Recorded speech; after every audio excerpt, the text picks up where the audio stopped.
Vextar pressed his three-fingered hand against the cold metal wall of the transport ship. His purple skin felt the vibrations as the engines slowed down. Through the small window, he could see the human research station floating in space like a bright star. It looked so different from Cathani buildings, where his people built everything in perfect circles and smooth curves. The humans had made their station with sharp edges and strange angles. The young Cathani researcher adjusted his breathing device. The air mixture on human stations was different from what his people needed. He had studied human biology for months before this trip, but seeing their actual home would be much more interesting than reading about it in books. The transport ship docked with a loud clang that made Vextar jump. His large black eyes blinked twice in surprise. Cathani ships always docked silently and smoothly. Everything humans did seemed to make noise and cause small accidents. A human voice came through the speakers. "Welcome to Research Station Kepler 442b. Please wait for the airlock to cycle." Vextar picked up his single bag and walked toward the airlock. His long legs moved carefully on the metal floor. The gravity here felt heavier than on his homeworld. When the inner door opened, warm air rushed out carrying strange smells he had never experienced before. 4 humans stood waiting for him in the docking bay. They were all smaller than Vextar, who stood nearly 7 feet tall. Their skin was the pale brown color he had read about, and they had thick black hair on their heads. What surprised him most was that they were all smiling. Cathani only showed emotions during important ceremonies. The tallest human stepped forward. He wore a dark blue uniform with bright silver marks on his shoulders. "I am Commander Hyunwoo Park. Welcome to our station." Vextar touched his forehead with his hand in the traditional Cathani greeting. "I am researcher Vextar of the Cathani Science Council. I thank you for accepting me into your exchange program." Commander Hyunwoo smiled even wider and did something that shocked Vextar completely. He stuck out his right hand toward the alien. Vextar stared at the hand for several seconds. He had read about this human custom called shaking hands, but seeing it in person felt very strange. "You are supposed to grab his hand and move it up and down," said one of the other humans. She was shorter than the commander and wore a white coat over her uniform. "Do not worry. Hyunwoo will not bite you." The other humans made soft sounds that Vextar realized was laughter. He carefully reached out and touched the commander's hand. The human skin felt warm and slightly wet. Commander Hyunwoo moved their hands up and down 3 times, then let go. "This is Dr. Yoonji Kim, our head scientist," the commander said, pointing to the woman in the white coat. "She will be working with you on your research projects." Dr. Yoonji stepped forward but did not offer to shake hands. Instead, she bowed slightly. "I have read all of your papers about interspecies psychology. Your work on emotional responses in different alien races is very impressive." Vextar felt pleased but did not show it on his face. "Thank you. I look forward to studying human emotional patterns. My people find your species very unusual." "Unusual how?" asked another human. This one was younger and wore clothes covered in oil stains. His name tag said Engineer Taemin Lee. Vextar thought carefully about how to answer. He did not want to insult his hosts on the first day. Cathani scientists have observed that humans seem to lack proper fear responses. You do dangerous things that other species would never attempt. We find this behavior very puzzling." The humans looked at each other and started laughing again. This confused Vextar even more. He had just told them about a serious defect in their species and they found it funny. "He thinks we are not afraid of anything," said the 4th human. She was the shortest of the group and wore a pilot's uniform. "I am Lieutenant So Young Choi. I fly the shuttles here." "Are you not concerned about this problem?" Vextar asked. "Fear keeps species alive. Without proper fear, you should have gone extinct long ago." Commander Hyunwoo smiled and started walking toward the main corridor. "Come with us, Vextar. Let me show you around the station. Maybe you will understand us better after you see how we live." They walked through long hallways lined with pipes and cables. Everything looked functional but not beautiful. Cathani buildings were always designed to be pleasing to look at. Human buildings seemed designed only to work properly. "This is the main laboratory," Dr. Yoonji said, opening a door. "You will have your own workspace here." The laboratory was full of strange machines and equipment. Some of them were making soft humming sounds. Others had bright lights flashing in patterns. In one corner, something was bubbling in a glass container. "What is that device doing?" Vextar asked, pointing at a machine that seemed to be shaking a metal box very fast. Oh, that is just mixing some chemical samples, Taman said. Sometimes it gets stuck and makes loud banging noises.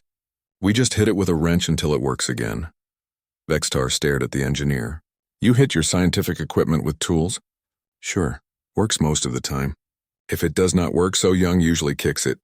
Lieutenant So Young laughed. I only kicked that machine once. And it worked perfectly after that. This conversation was making Vextar very uncomfortable. On his homeworld, scientific equipment was treated with great care and respect. The idea of hitting delicate instruments with heavy tools seemed completely insane. Do you not worry about breaking your expensive machines? He asked. Dr. Yunji shrugged. Taman can fix almost anything. And if he cannot fix it, we build a new one. We are very good at improvising solutions. They continued the tour, showing Vextar the dining area, sleeping quarters, and exercise room. In every location, he noticed the same pattern. The humans had equipment that looked old and used. Many things had scratches, dents, or repair patches, but everything seemed to work properly. Your quarters are here, Commander Hyunwoo said, opening a door. The air mixture has been adjusted for your species. The temperature can be controlled with this panel. The room was small but comfortable. It had a sleeping area, a desk, and a window that looked out at the planet below. Vextar set down his bag and looked around. We eat dinner together at 1800 hours, Dr. Yunji said. You are welcome to join us. We would love to hear about your homeworld. After the humans left, Vextar sat at his desk and opened his research journal. He needed to record his first observations about human behavior. Day 1. Humans show excessive friendliness toward strangers. They damage their own equipment deliberately, but do not seem concerned about the consequences. They laugh when told about serious evolutionary defects. Further study required to understand this bizarre species. 3 days after arriving at the station, Vextar received an invitation that both excited and worried him. Dr. Yunji knocked on his door early in the morning, holding a cup of the hot brown liquid humans called coffee.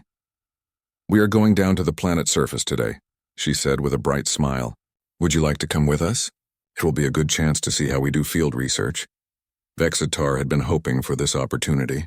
Observing humans in their natural working environment would give him much better data than just watching them eat meals and repair machines.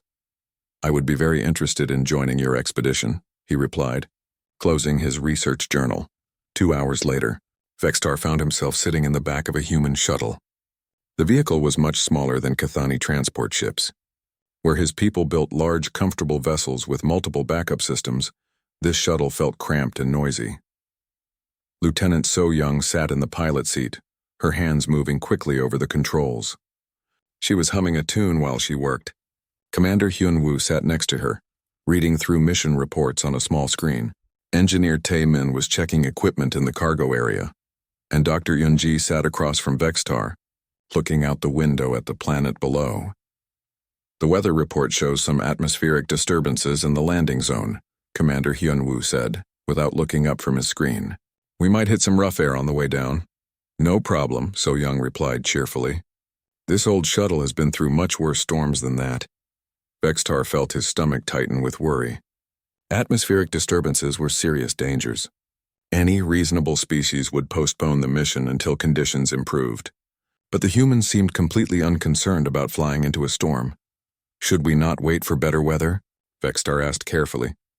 Taemin looked up from his equipment check and grinned. Where is the fun in that? Besides, we have a schedule to keep. The geological surveys will not do themselves. As they entered the planet's atmosphere, the shuttle began to shake. At first, it was just gentle vibrations, but soon the entire vehicle was bouncing around like a toy in the hands of an angry child. Vextar gripped his seat with both hands, his knuckles turning white.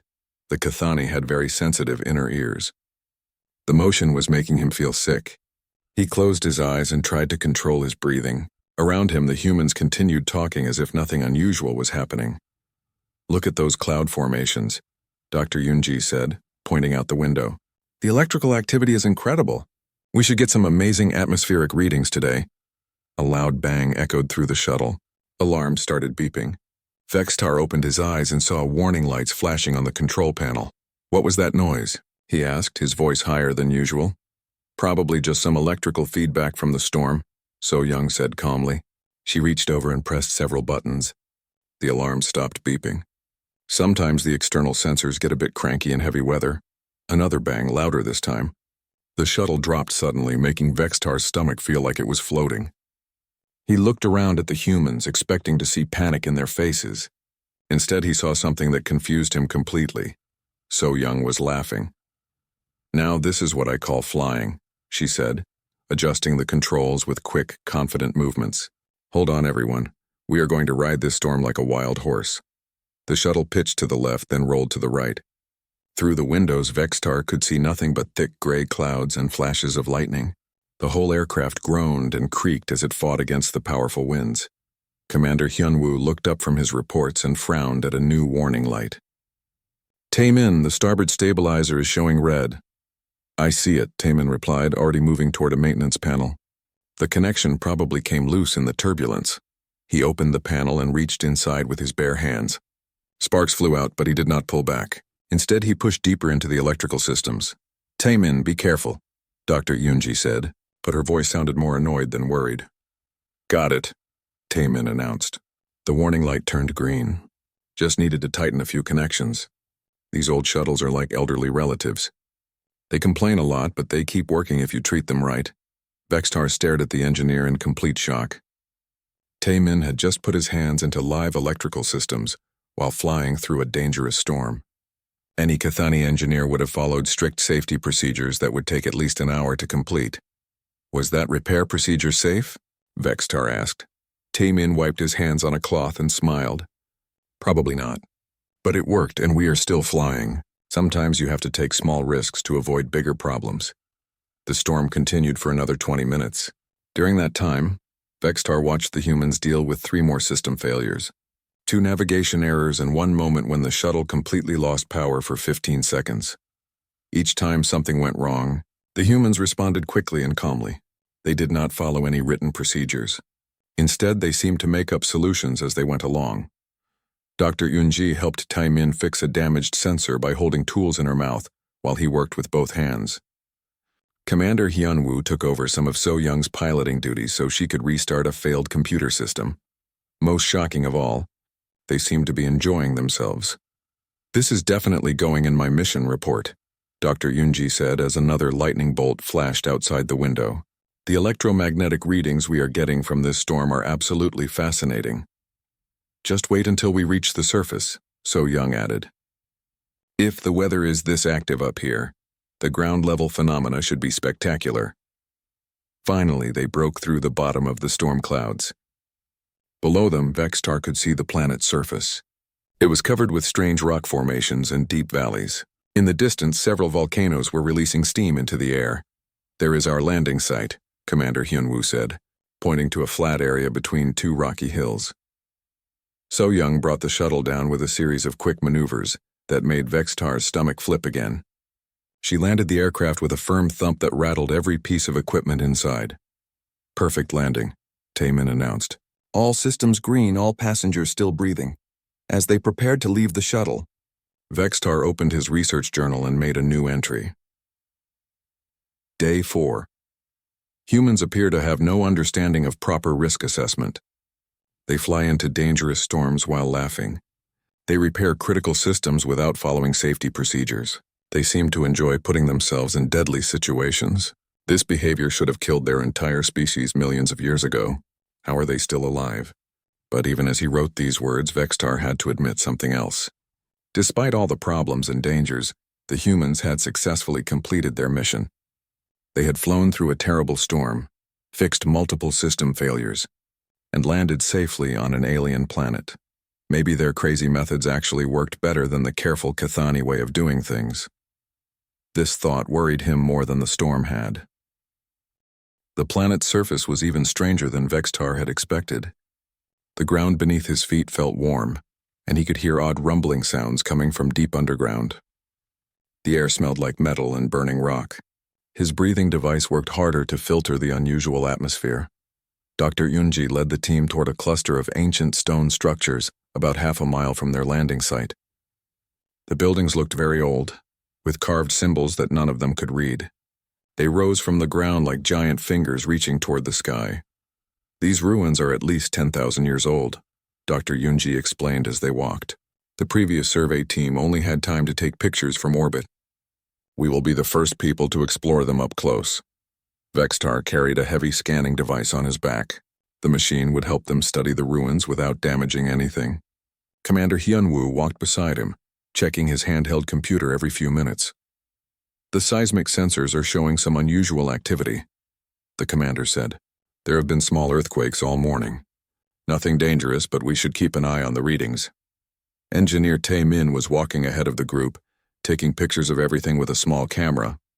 Look at the size of these doorways, he called back to them. Whatever built these structures must have been much taller than humans. Lieutenant So-young brought up the rear, carrying emergency supplies and communication equipment. She kept looking up at the sky where dark clouds were forming again. The weather patterns on this planet change very quickly, she observed. We might get another storm this afternoon. As they reached the entrance to the largest building, Vextar felt the ground shake slightly under his feet. It was just a small tremor, but it made him nervous. On his home world, earthquakes were rare and dangerous events. When they happened, everyone immediately moved to safe areas and waited for the shaking to stop. The humans did not seem bothered by the earthquake at all. Did you feel that? Vextar asked. Feel what? Dr. Yoonji replied, already setting up her equipment near the entrance. The ground shaking. There was a small earthquake just now. Taemin looked around and shrugged. Oh, that. Yes, the planet has been doing that all day. The geological activity here is quite active. Nothing to worry about.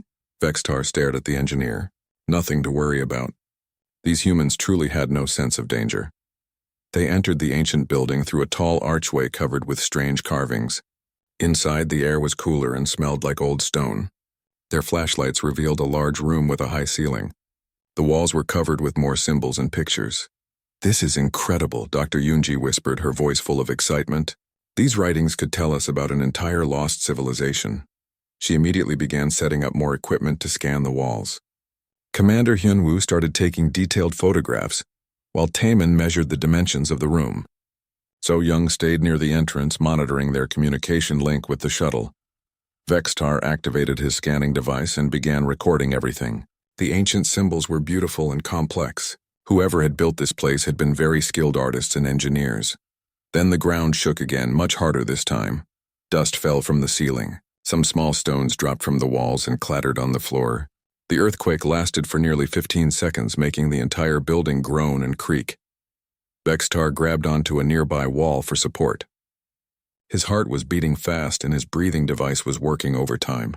This was exactly the kind of situation that Cathani safety protocols were designed to prevent. We should leave immediately, he said, as soon as the shaking stopped. This building is not safe during seismic activity. Dr. Yoonji looked up from her scanner. Leave, but we just got here. We have only examined one room so far. The earthquakes are getting stronger, Vextar explained. Old buildings like this can collapse without warning. We need to return to the shuttle right now. Commander Hyunwoo checked his handheld computer. The seismic activity has increased, but it is still within acceptable levels.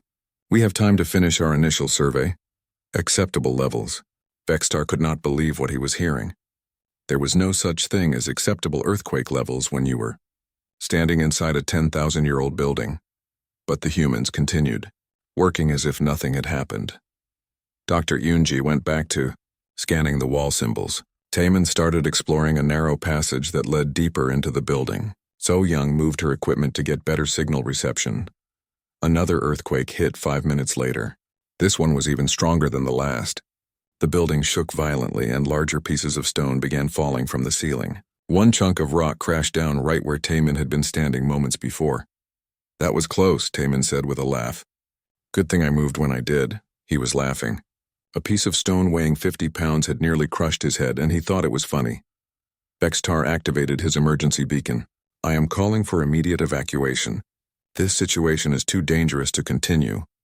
Wait, Dr. Yoonji said, not looking up from her work. I am getting some amazing readings from this wall section. Just give me 5 more minutes. 5 minutes could be too long, Vextar protested. We need to leave now, before the building collapses. Commander Hyunwoo walked over to him. I understand your concern, Vextar, but we have traveled a long way to get here. We cannot waste this opportunity. The ground shook again. This time a large crack appeared in the wall near the entrance. Dust and small rocks poured through the opening. Vexitar watched in amazement as the humans adapted to this new danger. So-young quickly moved her equipment away from the cracked wall. Taemin found a support beam and positioned himself underneath it. Dr. Yunji worked faster, scanning multiple wall sections at once. They were not ignoring the danger. They were working around it. "Commander," So-young called from the entrance, "I am detecting some subsurface movement. The underground chambers below us might be shifting. How much time do we have?" Hyunwoo asked. "Maybe 10 minutes before the floor becomes unstable." 10 minutes. They were going to stay in a collapsing building for 10 more minutes to collect scientific data. Dr. Yunji finished scanning the main wall and moved to a side chamber. "Taemin, can you help me move this heavy scanner? I want to get readings from the back room before we leave." Taemin immediately helped her carry the equipment deeper into the building, even though more cracks were appearing in the walls around them. The earthquakes continued, each one stronger than the last. The ancient building groaned and swayed like a tree in a strong wind. Pieces of the ceiling kept falling, forcing the humans to dodge and weave as they worked. But they did not stop working. Vexitar realized he was witnessing something incredible. These humans were not brave because they felt no fear. They were brave because they felt fear and chose to continue anyway. Dr. Yunji's hands were shaking as she operated her scanner, but she kept taking readings. Commander Hyunwoo's voice was tight with tension as he coordinated the team, but he kept them organized and focused.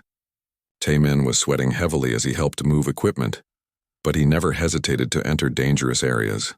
They were all afraid, but their fear was not stopping them from doing their jobs. With 2 minutes left before their deadline, Dr. Yunji finally packed up her equipment. "I have everything we need for now. We can analyze the data back on the station." They ran from the building just as another major earthquake hit. Behind them, part of the ancient structure collapsed with a thunderous crash. Stones and dust filled the air where they had been standing moments before. As they reached the shuttle, Vexitar turned back to look at the ruined building. Half of it was now just a pile of broken rock. "That was exciting," So-young said as she started the shuttle engines. "We should definitely come back here tomorrow to explore the other buildings. Come back tomorrow." To explore more ancient ruins during an earthquake, Vexitar opened his research journal with trembling hands. Day 4. I do not understand these humans at all. Back on the research station, Vexitar could not stop thinking about what had happened in the ruins. The humans had shown clear signs of fear during the earthquake, but they had not run away. This behavior went against everything he knew about survival instincts. He decided to conduct formal interviews with each crew member. Perhaps direct questions would help him understand their strange relationship with danger. The next morning, Vexitar set up his recording equipment in the main conference room. He had prepared a list of questions about fear and risk assessment. Dr. Eunji was his first interview subject. "Thank you for agreeing to speak with me," Vexitar began, activating his recorder. "I would like to understand how humans think about fear and danger." Dr. Eunji sat across from him at the metal table, holding a cup of coffee. She looked relaxed and curious. "What would you like to know?" "Yesterday during the earthquake, I observed that you continued working even when the building was collapsing. Were you not afraid?" Dr. Eunji was quiet for a moment, thinking about her answer. "Of course I was afraid. The situation was very dangerous. But I was more afraid of something else. What could be more frightening than death?" "Missing the discovery," she replied without hesitation. "Those ruins might contain information about an entire lost civilization. If we had run away at the first sign of danger, we might never get another chance to study them. The thought of losing that knowledge forever scared me more than falling rocks." Vexitar made notes in his journal. This answer made no sense to him. Knowledge was important, but staying alive was more important than anything else. "But surely your personal safety should come first," he said. Dr. Yunji smiled and shook her head. "Not for a scientist. My job is to learn new things and share that knowledge with others. If I die while making an important discovery, at least the discovery will help future generations. If I live but learn nothing, then I have wasted my life." She finished her coffee and stood up. "Fear of ignorance is much stronger than fear of death, at least for me." After Dr. Yunji left, Vexitar spent an hour reviewing his notes. Her explanation raised more questions than it answered. How could the fear of not learning something be stronger than the fear of dying? His next interview was with Commander Hyunwoo. The station commander entered the conference room wearing his formal uniform. He sat down across from Vextar and folded his hands on the table. "Dr. Yunji told me you are studying human fear responses," Hyunwoo said. "I am happy to help with your research." "Thank you, Commander. Can you tell me what you were thinking yesterday when the building started collapsing?" Hyunwoo considered the question carefully. "I was thinking about my responsibility to the team. As the mission commander, it was my job to make sure everyone stayed safe while completing our objectives." "Were you afraid?"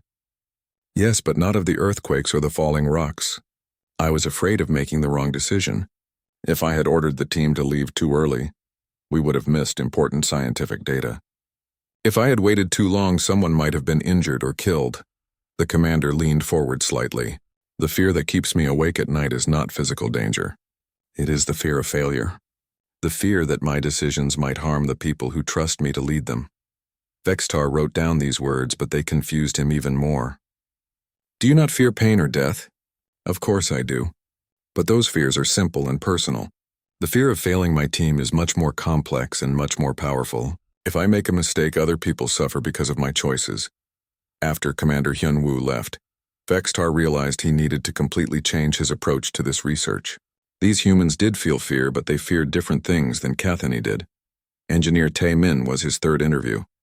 The young man arrived at the conference room with his hands still covered in oil from working on shuttle repairs. "Sorry I'm late," Tae-min said, wiping his hands on a cloth. "The main engine was making strange noises again. I think we need to replace the fuel injector assembly." "That is fine," Vextar replied. "I wanted to ask you about yesterday's mission. When the ceiling started falling, you moved deeper into the building instead of toward the exit. Why?" Tae-min grinned and sat down. "Dr. Yunji needed help moving her heavy scanner. I could not just leave her there by herself. But you could have been killed by falling rocks. So could she. That is exactly why I had to help her." Vextar stared at the engineer. "I do not understand. If you had both left the building immediately, you would both have been safe." "Maybe," Tae-min said with a shrug. "But she would not have gotten her scientific readings. The whole mission would have been a failure." "What do you fear most?" Vextar asked directly. Tae-min thought about this for a long time. "I guess I fear letting people down. My job is to keep all the equipment working and to help my teammates when they need me. If I fail to do that, then I am not a good engineer or a good friend." He looked down at his oil-stained hands. "Yesterday, if I had run away and left Dr. Yunji in danger, I would have failed as both an engineer and a human being. That fear is much worse than the fear of getting hurt." The final interview was with Lieutenant So-young. The pilot entered the conference room carrying a small device that was beeping softly. "Weather monitor," she explained, setting the device on the table. "I am tracking the storm patterns on the planet's surface. We might be able to go back tomorrow if the seismic activity calms down." "You want to return to the ruins?" Vextar asked in surprise. "Of course. We only explored one building yesterday. There are at least 12 more structures in that area.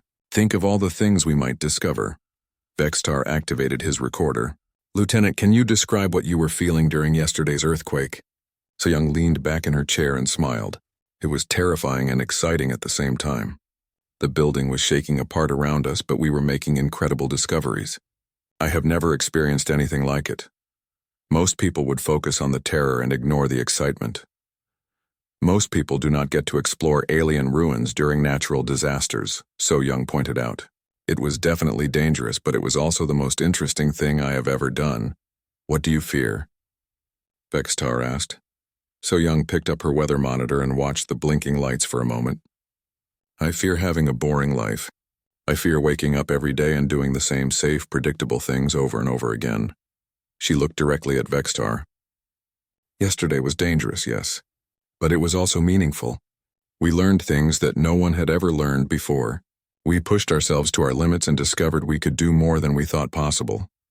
"Do you not fear death?" "Death is just one day. Boredom is every day until you die. I would rather have one exciting, dangerous day than 1,000 safe, boring ones." After all the interviews were finished, Vextar sat alone in the conference room for a long time. He reviewed his notes and tried to make sense of what he had learned. The humans did feel fear. They felt it deeply and constantly. But instead of fearing simple things like pain, injury, or death, they feared complex things like failure, ignorance, disappointing others, and wasting their lives. Their fears were not about protecting themselves. Their fears were about not being good enough, not learning enough, not helping enough, not experiencing enough. Vextar opened his research journal and wrote his observations. Day 5. Human fear is not broken. It is completely different from Cathani fear. They do not fear what might happen to them. They fear what might not happen because of them. This explains why they take such risks. They are not trying to avoid danger. They are trying to avoid regret. But this discovery only led to more questions. How had humans evolved this way? Why did their fear push them toward danger instead of away from it? Vextar suspected he was only beginning to understand these strange, brave, terrifying creatures. 6 days into his stay on the human research station, Vextar was beginning to think he understood these strange creatures. Then everything changed in a single moment. The emergency alarm woke him from sleep at 03:47 hours. The sharp, piercing sound echoed through the corridors of the station. Red warning lights flashed outside his quarters. Vextar jumped out of bed and quickly put on his clothes. In the hallway, he met Dr. Yunji running toward the command center. Her usually neat hair was messy from sleep and she looked worried. "What is happening?" Vextar asked as they hurried down the corridor together. "Emergency signal from deep space," she replied. "Someone is in serious trouble." The command center was full of activity when they arrived. Commander Hyunwoo stood at the main communication console, his face pale and tense. Lieutenant So-young sat at the navigation station, plotting courses on her computer. Engineer Taemin was checking the shuttle systems on another screen. "What is the situation?" Dr. Yunji asked. Commander Hyunwoo turned to face the group. "We received a distress call from the Cathani colony ship Peaceful Journey. They suffered a catastrophic engine failure 3 hours ago. Their ship is breaking apart." Vextar felt his blood turn cold. The Peaceful Journey was carrying 12,000 Cathani civilians to a new colony world. If their engines had failed, they were trapped in deep space with no way to escape. "How many people are on board?" Dr. Unji asked. 12,047, Vextar answered quietly. "Including 300 children." The humans looked at each other in silence. Vextar could see the weight of the numbers settling on their shoulders. "What is their current status?" Commander Hyunwoo asked. Lieutenant So-young read from her screen. "Life support is failing. The ship's structure is breaking down. They estimate 6 days before total hull failure." "And how long would it take us to reach them?" 5 days at maximum speed," So-young replied. "But Commander, this research station is not equipped for large-scale rescue operations. We only have one shuttle that can carry maybe 20 people at most." Vextar felt hope drain out of his body. Even if the humans wanted to help, their small research station could not possibly rescue 12,000 people. "There must be other ships closer to their position," Taemin said, working at his computer. "Military vessels, cargo haulers, other colony ships." Commander Hyunwoo shook his head. "I already checked. The nearest Cathani rescue ship is 8 days away. By the time they arrive, the Peaceful Journey will be gone." The room fell silent. Everyone understood what this meant. 12,000 people were going to die, and there was nothing anyone could do to save them. But then Commander Hyunwoo did something that shocked Vextar completely. "So-young, prepare our shuttle for immediate departure. Taemin, load every piece of emergency equipment we have. Hyunji, gather all the medical supplies and food rations." "Commander," Taemin said carefully, "even if we reach them in time, we can only rescue a few dozen people. We cannot save everyone." "Then we save who we can," Hyunwoo replied firmly. "A few dozen lives are better than no lives at all." Vextar stared at the commander in disbelief. "You cannot be serious. The rescue mission will put your entire crew at risk. The Peaceful Journey is in unstable space near a gravity well. Approaching that ship could destroy your shuttle." "That is a risk we will have to take," Commander Hyunwoo said. "But the mathematical probability of success is very low." Vextar continued. "You could lose 4 human lives trying to save a few Cathani. That is not a rational decision." Dr. Yunji looked at him with surprise. "Vextar, those are your people on that ship. Do you not want us to try to help them?" "Of course I want you to help them," Vextar replied. "But I also want you to be realistic about what is possible. This mission will probably fail and you will die for nothing." Lieutenant So-young stood up from her navigation station. "Maybe the mission will fail. Maybe we will all die. But maybe we will succeed and save some lives. We cannot know unless we try." "The odds are against us," Engineer Taemin admitted. But the odds are always against rescue missions. That does not mean we should not attempt them. Vextar felt completely lost. These humans were willing to risk their lives for people they had never met.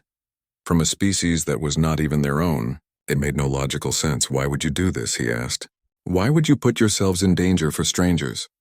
Commander Hyunwoo stopped working and looked directly at Vextar. Because they need help, and we are the only ones who can reach them in time. It does not matter that they are strangers. It does not matter that they are a different species. They are people, and people help other people when they are in trouble.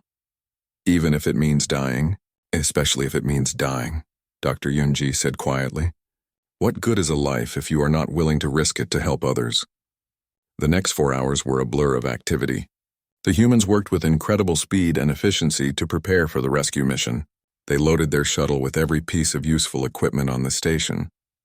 Emergency medical kits, portable life support systems, cutting tools, communication devices, food, water, and blankets.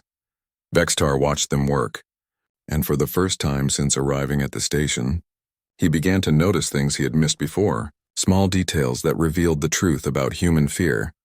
Dr. Yunji's hands were shaking slightly as she packed medical supplies, but she continued working without stopping. Engineer Taemin kept checking and rechecking the shuttle's systems. His movements were quick and nervous, but his work was perfect. Lieutenant So-young calculated flight paths over and over again, looking for the safest route to the damaged ship.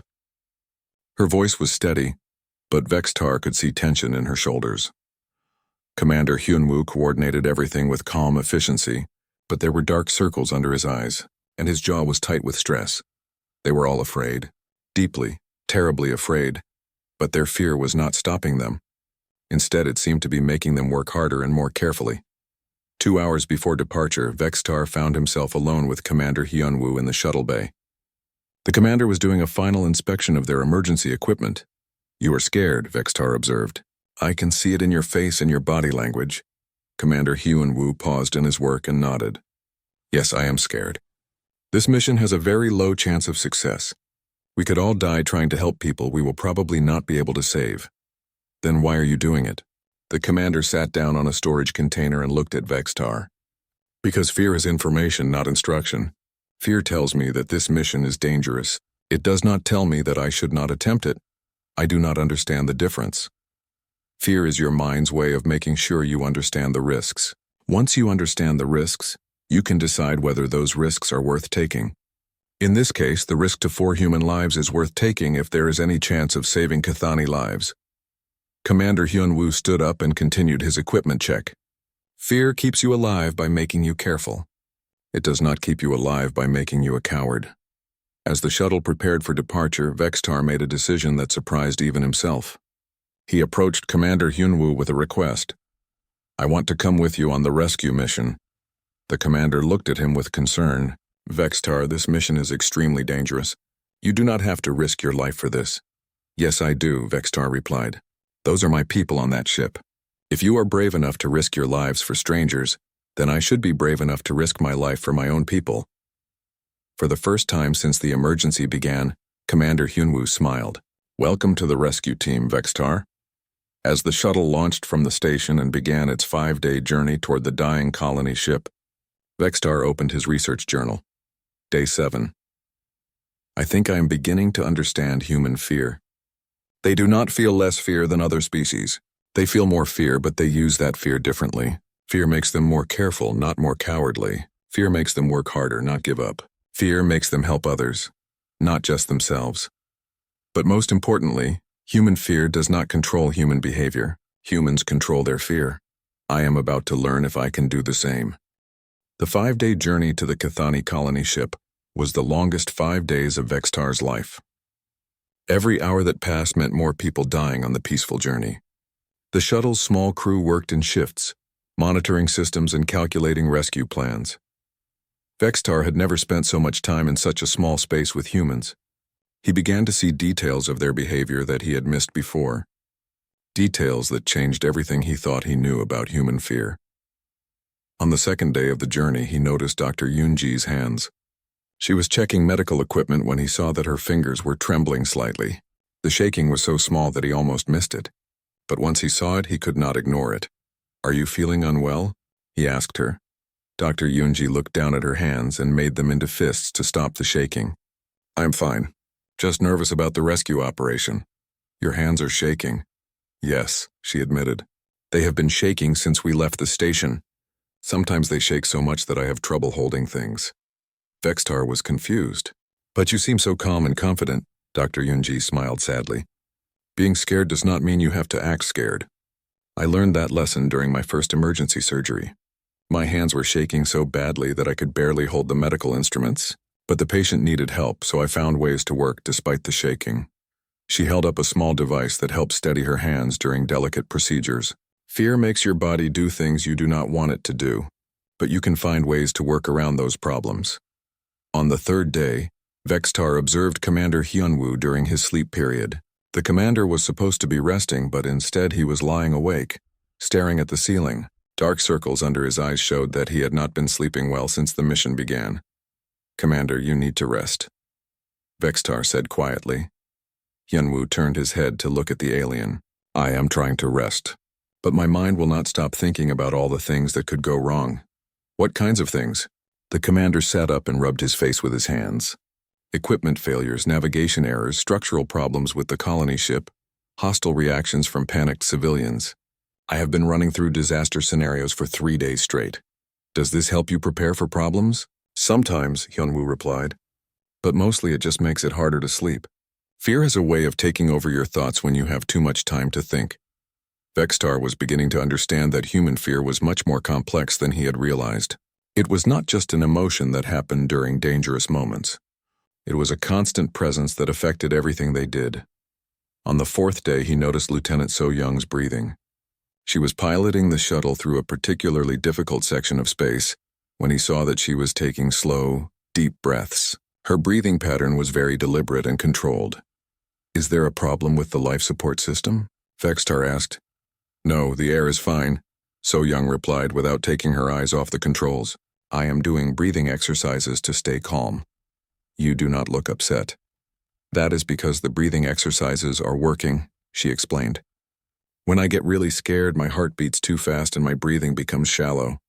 That makes it harder to think clearly and fly accurately, so I learned to control my breathing to control my fear. She demonstrated the technique, taking in air slowly through her nose and releasing it through her mouth.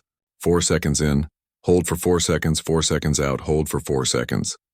It tricks your body into thinking you are calm even when you are terrified. Engineer Taemin had his own way of dealing with fear. Vextar found him in the engine compartment, checking and rechecking systems that he had already inspected dozens of times. Is there a mechanical problem? Vextar asked. Taemin looked up from the engine control panel. No, everything is working perfectly. But when I get anxious, I need to keep my hands busy.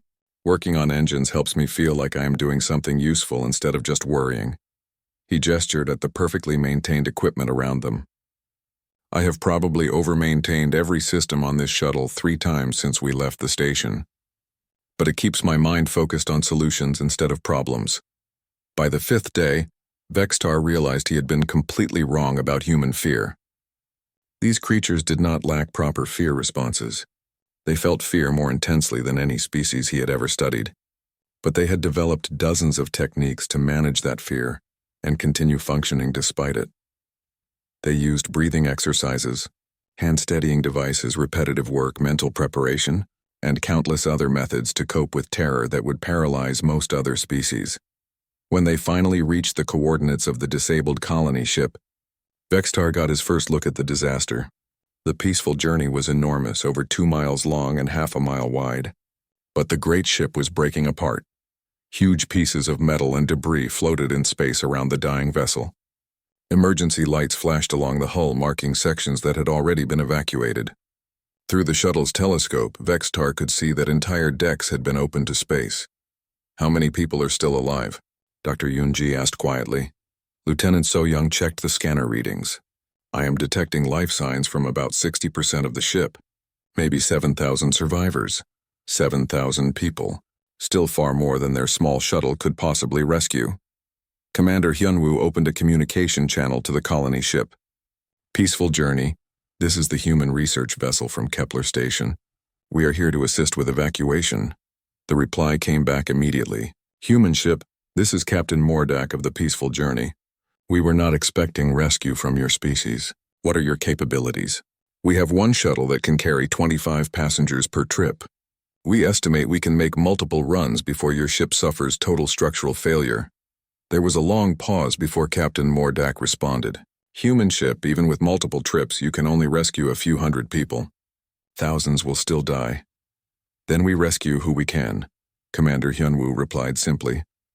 As they approached the damaged colony ship, Vextar watched the human crew prepare for the most dangerous operation of their lives. And for the first time, he saw their fear clearly. Dr. Yoonji's hands were shaking so badly that she had to use both hands to hold her medical scanner, but she continued checking her equipment. Commander Hyunwoo's voice was tight with tension as he coordinated with the colony ship, but he never hesitated in his commands. Lieutenant So-young's breathing exercises were happening constantly now, but her flying was perfect as she navigated through the dangerous debris field. Engineer Taemin was working so quickly that his hands were almost a blur. But every system he touched worked exactly as it should. They were all terrified. And they were all doing their jobs with incredible skill and dedication. Vextar finally understood what he was seeing. Human fear was not a weakness or a malfunction. It was a tool. A powerful tool that made them more careful, more prepared, and more determined to succeed. As the rescue operation began, Vextar opened his research journal one more time. Day 12. I have been studying the wrong thing. I thought I was studying human fearlessness, but I have actually been studying human courage, and courage is not the absence of fear.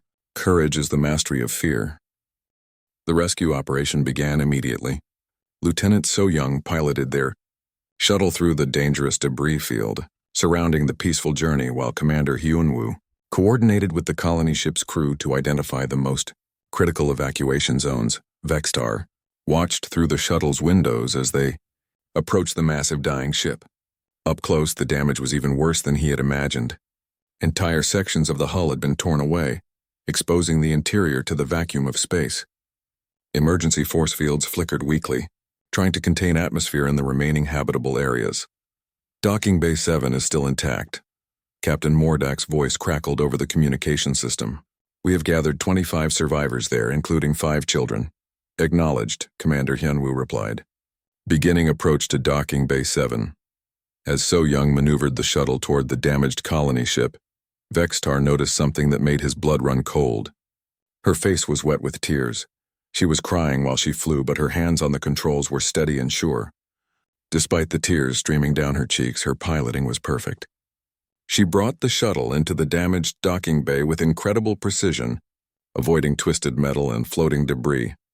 First load of passengers coming aboard, Dr. Yoonji announced as the airlock cycled open. Vextar watched as 25 Cathani survivors entered their shuttle. They were injured, scared, and exhausted. Many of them were children who clung to the adults around them. Dr. Yoonji immediately began treating the most seriously wounded, her shaking hands somehow finding the steadiness needed for medical procedures. Among the survivors was an elderly Cathani female who approached Vextar. "You are researcher Vextar from the Science Council," she said. "I recognize you from your published papers." "Yes," Vextar replied. "Are you injured? Do you need medical attention?" The elderly female shook her head. "I am fine. But I must ask you something. Why are these humans risking their lives for us? We are not their people. This is not their responsibility." Vextar looked around the shuttle at the human crew. Commander Hyunwoo was helping injured passengers find seats. Engineer Taemin was checking life support systems to make sure they could handle the extra people. Dr. Yoonji was bandaging a child's wounded arm, while tears of fear ran down her own face. "I think," Vextar said slowly, "they are doing it because they believe all life has value, regardless of species." The first group of survivors was safely transported to a Cathani rescue ship that had finally arrived in the area. But there were still thousands of people trapped on the dying colony vessel. "How many more trips can we make?" Commander Hyunwoo asked as they prepared for the second rescue run. Lieutenant So-young checked her instruments. "The colony ship's structure is failing faster than expected. Maybe 6 more trips before it becomes too dangerous to approach." 6 more trips meant they could save at most 150 more people. Thousands would still die when the ship finally broke apart completely. But the humans did not hesitate. They immediately began the second rescue mission. This time they had to dock with a section of the ship that was already partially damaged. The docking bay had a large crack in one wall and the artificial gravity was failing. Rescue operations became much more difficult and dangerous. Vextar helped guide floating survivors into the shuttle, while the humans worked with incredible efficiency despite the worsening conditions. He watched Commander Hyunwoo catch a small Cathani child who was drifting helplessly in the zero gravity. The commander's jaw was clenched with tension, but his movements were gentle and careful as he secured the child safely. During the third rescue run, part of the colony ship's hull collapsed while they were still docked. Emergency alarms screamed as atmosphere rushed out through new holes in the ship's structure. The shuttle was caught in the escaping air and slammed against the docking bay wall. Hull integrity compromised, Engineer Taemin announced as he worked frantically at his control panel. We are losing cabin pressure. How bad is the damage? Dr. Yoonji asked while continuing to treat injured passengers. Bad enough, Taemin replied. We can make it back to the rescue ship, but this might be our last trip. But even as he spoke about the damage, he was already planning repairs. His hands were shaking with fear, but his mind was working on solutions. Lieutenant So Young fought to control the damaged shuttle as they pulled away from the collapsing docking bay. Her breathing exercises were happening constantly now, and Vextar could see sweat on her forehead despite the cold temperature in the cabin. So Young, Commander Hyunwoo said quietly. Are you all right? I am terrified, she admitted without taking her eyes off the controls. This shuttle is barely holding together, and we are flying through a debris field that could kill us at any moment. I have never been more scared in my entire life. But even as she spoke these words, she continued flying with skill and precision that amazed Vextar. They made 3 more rescue trips before the colony ship became too unstable to approach safely. Each trip was more dangerous than the last, as more sections of the huge vessel collapsed and created new hazards. During the final rescue run, Vextar experienced something he had never felt before. As they approached the dying ship for the last time, he realized that they would not be able to save everyone. Thousands of his people were still trapped inside, and there was nothing more they could do to help them. The weight of this knowledge crashed down on him like a physical force. His breathing became rapid and shallow. His hands started shaking. His heart pounded so hard that he could hear it in his ears. He was experiencing human-level fear for the first time in his life. And in that moment, he finally understood what he had been observing for the past 2 weeks. The humans felt this same crushing terror during every dangerous situation, but instead of being paralyzed by it, they used it as fuel for action. Dr. Yoonji noticed his distress and sat down beside him. Vextar, are you feeling all right? I am afraid, he said, his voice barely above a whisper. I am more afraid than I have ever been in my life. How do you function when you feel like this? Dr. Yoonji smiled sadly and took his shaking hand in hers. You do what needs to be done, one step at a time. You help who you can help. You save who you can save. And you live with the knowledge that you did everything possible. As their shuttle carried the final group of survivors to safety, Vextar watched the peaceful journey break apart completely. The massive colony ship split into 3 pieces, each one drifting away into the darkness of space. They had saved 437 people out of 12,000. It was not nearly enough, but it was something. After all the survivors had been transferred to rescue ships and medical facilities, the human crew sat together in their damaged shuttle. They were exhausted, injured, and emotionally drained, but they were also something else. They were proud. 437 lives, Commander Hyunwoo said quietly. 437 people who will see their families again because of what we did today. Dr. Yoonji was still crying, but now her tears were different. I keep thinking about all the people we could not save. I know, Engineer Taemin replied, but we also have to think about all the people we did save. Those 437 lives matter just as much as the ones we lost. Lieutenant So Young was cleaning tears from her face as she prepared the shuttle for the journey home. I have never been so scared and so proud at the same time. Vextar opened his research journal and wrote his final entry. Day 17. Today, I learned the difference between Cathani fear and human fear. When Cathani feel afraid, we retreat until the danger passes. When humans feel afraid, they advance until the danger is defeated or they are. Human fear is not a warning to avoid danger. It is a call to face danger with everything they have. I watched Dr. Yunji perform emergency surgery while crying with terror. I watched Commander Hyunwoo make life or death decisions while his hands shook with fear. I watched Lieutenant So Young fly through deadly obstacles while sobbing with fright. I watched Engineer Taemin repair critical systems while sweating with panic. They were all completely terrified, and they all performed with incredible skill and courage. Today I experienced real fear for the first time, the crushing, overwhelming terror that humans live with every day, and I finally understood that human courage is not the absence of fear. It is the decision to act in spite of fear. Humans are not fearless. They are the most frightened species I have ever encountered, but they are also the bravest, because they have learned to transform their fear into strength. I thought I came here to study a species with defective survival instincts. Instead, I discovered a species that has turned survival into an art form. The day I was with humans, I encountered real fear. My own. And in learning to master that fear, I learned what it truly means to be alive. As their damaged shuttle limped back toward the research station, Vextar realized that he would never see his own species the same way again. The humans had shown him that there was a better way to live than simply avoiding danger. They had shown him how to be brave,